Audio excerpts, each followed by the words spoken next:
ആർക്കും എന്നെ വേണ്ടെന്ന് ഞാൻ തിരിച്ചറിഞ്ഞൊരു നിമിഷം എൻ്റെ ലൈഫിലുണ്ടായി. എൻ്റെ ജീവിതം കൊണ്ട് എനിക്ക് പോലും ഒരു പ്രയോജനമില്ലെന്ന് ഞാൻ വിശ്വസിച്ചു.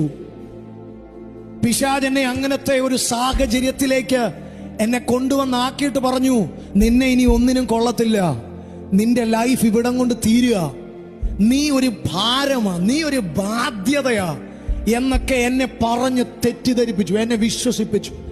എന്നാൽ അന്ന് രാത്രി ഞാനൊരു ശബ്ദം കേട്ടു. ഇന്നും നിങ്ങളോട് ഇത് പറയുമ്പോഴും ആ ശബ്ദം എൻ്റെ ചെവി മുഴങ്ങുന്നുണ്ട്. എന്നാന്നറിയാവോ? എൻ്റെ അപ്പനും അമ്മയും എന്നെ ഉപേക്ഷിച്ചാലും യഹോവ എന്നെ ചേർത്തുകൊള്ളും. പെറ്റ തള്ള തന്റെ കുഞ്ഞിനെ മറക്കുമോ? മറക്കാൻ സാധ്യതയില്ല, പക്ഷെ ഒത്തിരി മറക്കുന്നുണ്ട് ഇപ്പോ. എന്നാലും ഞാൻ നിന്നെ മറക്കത്തില്ല.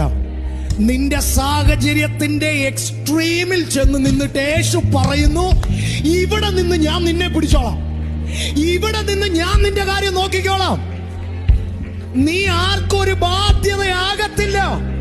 എനിക്കറിയത്തില്ല ഇന്ന് പകൽ ഇത് ആരോടാ ഞാൻ പറയുന്നതെന്ന്.